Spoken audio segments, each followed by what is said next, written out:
Welcome, guys, back to the I Love Wrestling podcast. I am your host, as always, Justin Woolwine, and today we are welcomed by the One Division Pro Heavyweight Champion, Mr. Rochie Roach. How we doing, my friend?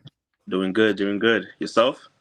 I'm doing great. Like I told you off air, excited to do this, and ready to get the ball rolling. See what your wrestling experience has been like thus far.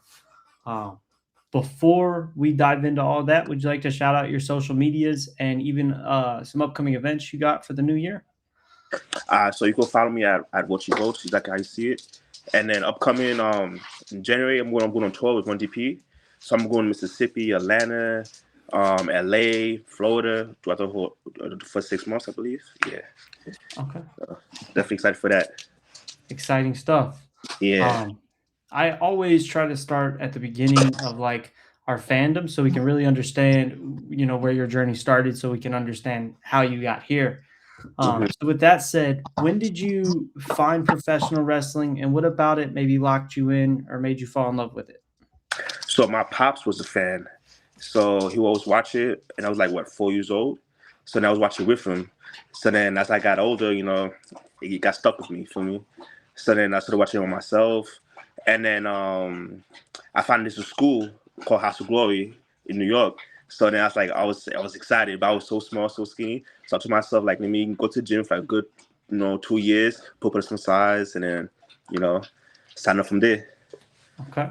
Yeah. And as far as that goes, what the process looked like for you finding House of Glory, and how did you know that it was the place that you wanted to start your training?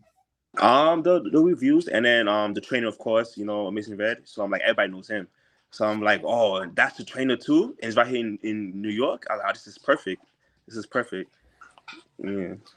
What was your first interaction like with Red? Um, that was like what, 6 years ago. I can remember, but he told us that we're not that he not gonna train you like as a like a cruiserweight. He gonna train you like the basics, character work, stuff like that. Cause not everybody gonna do like swanton bomb or 360 flip. You know, everybody's gonna be different and unique. So that's the first thing he told us.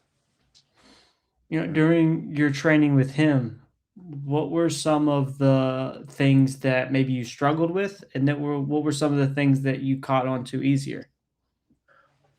Definitely taking bumps. I wasn't used to taking bumps like that, and the character work was easy for me because I love talking shit, so it was easy for me. But definitely like hitting the ropes, stuff like that, the footing, the placements, and all that. Yeah, it was different. And then, like, how long were you in training before you actually got to make your debut with House of Glory? Shoot, let me see. So 2018, I think I debuted. I'm like 2021, I'm not mistaken. I Okay, think probably like after COVID, I believe. Yeah, got you. COVID was. And did you feel you were ready? I know some guys say they're ready way ahead of time. Other guys feel like, maybe they got pushed out there. How did you feel going into your debut? If I felt good, but looking back, I felt like I wasn't ready. Yeah, I knew I wasn't ready, but because I got way better now, so I feel like I'm ready now. But back then, nah. Looking back then, nah, nah.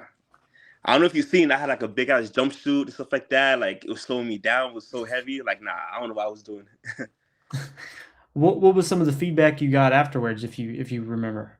um, good job. There's some good feedbacks. Couple critiques. But nothing crazy though. But just good feedback though. Definitely. Feedback, yeah. Seeing how far House of Glory has grown since even when you started, um, is that somewhere where you want to see yourself maybe potentially going up against guys like Zilla and those guys that are at the top of the House of Glory card? Oh yeah, definitely. Yeah, definitely. I mean, who wouldn't? Definitely. Definitely. Yeah. What do you think is going to be able to get you there? Like, what is that missing piece? Consistency. Be more available, stuff like that. Put myself out there more. Let people see. What I could do and stuff like that. Yeah. Okay. Yeah. How did you get started with One Division Pro? Oh, actually, I reached out to them through Instagram. My fault, my dog here. Yeah, because I love the whole production set, like how they carry themselves. Like I love it. So I'm like, yo, I told them like I'm a vessel coming from House of Glory, blah blah, trained by Mason Bear. So they saw my stuff and then like they're like, I come pull up. They had like a tournament and stuff. So yeah, told them to come. And, going in there a fresh face, what did it look like for you to try to make a name for yourself and get that new audience to get attached to you? Just just be myself. I spend a lot of hours in the gym. Makes my body's right. Because you only get like one impression. And that's the first impression. So make sure I look good. Come out, do my thing out there, and just go ham. Definitely. Hmm. Was your goal as soon as walking through the door the world title, or did you have other ideas when you first got there? Nah, world title. That's it. Okay. World title, and What then making the business even bigger with me leading it. I like that. Hmm. What was the response to you, so focused on getting the world title? What was the response from people around you? Oh, it was happy. It was happy. Okay. About times my first like singles title. So like it meant a lot to me. It meant a lot. I ain't gonna lie. So yeah, good feedback and stuff. I got mad love. It was good. What was going through your mind when the match was announced for you to take on the former champion? Actually, the former champion, it was actually vacated. So we had like a Okay, tournament, yeah, that we all got you, had to wrestle for, and then so it was up for grabs, honestly. got you. Yeah. What did that climb look like through the tournament? It was stacked. A couple hard hitters there, like Mike Guzman, Oni King, Najee, like yeah. I mean, Mahima Royal, yeah. It was couple guys, tough guys. Yeah. Was you expecting the reaction that you got after winning the title? Um, yeah, yeah, pretty much, yeah. You know, Okay. you could tell that I was gonna win. You could tell. With my body is like, I have the best physique there. So I'm like, there's no way. Yeah, yeah. Do you feel that there's any added pressure now that you are the heavyweight champion? Um, yeah, a bit, because you gotta sort of the people, I now you're the champion. What's next? Is what you do with the title. So, How do you feel you've represented the title so far? um, good in my way at least. The way I want to be champ, pretty good, pretty good. You feel me? But it starts this year when I go on tour. How I carry myself. 'Cause I'm the face of the company, so definitely. I know you mentioned traveling literally all over the country with this tour. Is there any places in particular you're excited to run the ropes in? Definitely LA. Definitely Okay. LA. Yeah. First time on the West Coast? First time, yeah. So I'm gonna see what that's like.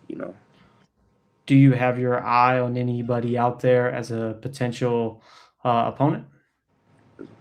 Um, so far, anybody, not really. I know I'm facing Dallas Dash and then Narcissism in Atlanta. So those first two. So we'll see how that goes. But I'm open for anybody. Okay. Mhm. What for you so far in your career has been your proudest match and even moment? For this match, nothing beats me with my first title. Is that one from 1DP? Okay. Yeah, that's a highlight of my career right now, winning that belt. So I like it. nothing beats that. Hmm. Do you have any dream matches or dream match scenarios that you think of? Yeah. I mean, I wanted to face John Cena, but that's too late now. A little late, yeah. Yeah. Definitely like the legends. Like I would love to face like Shawn Michaels, Stone Cold, like all the guys I was watching when I was younger. But that's over now. So, but for today, like the dream match, the Tribal Chief, that'd be cool. Yeah. Okay. Roman Reigns, Yeah. calling him out. Yeah. He don't want his Okay. problems. um, I typically ask this question all the time, and it's just fun because it's the end of the year, so it's a nice way to set an expectation for what 2026 looks like. Uh, what are some of your biggest goals that you'd like to achieve by the end of 26? Seeing as how you're already at the top of Hmm. one division pro, like what is the standard you want to set yourself? Definitely get more matches. Wrestle more wrestlers. Get money out there more. Just expanding, basically, just expanding. Especially outside of New York, yeah. Make the whole world know who I am. Of You know, course, yeah. That's the main goal, honestly. And then still being a 1DP champion for 1DP. So I like it, yeah. man. Thank you. Um, of course, I am out of questions. I want to Hmm. say thank you for your time. I'm looking forward to watching your run and your tour with One Division Pro this year. I'll have my eyes on it. Hmm. I always do this. I'll leave the door open if you ever want to come on for a part two. Give us a little update on how the champ's doing. Doors wide open. Of course, thank you, Just. Thank you, man. Of course, man. Hmm. Um, just in case they missed it, you want to shout out your social medias one more time, just to let the fans know where to check you out. Definitely. Follow me anywhere: YouTube, Twitter. I mean, it's X now. Instagram at Rochie Roach, and then yeah. Sounds good, man. Thank you so much. And I'll leave this to see you next time. Appreciate you. Thank you.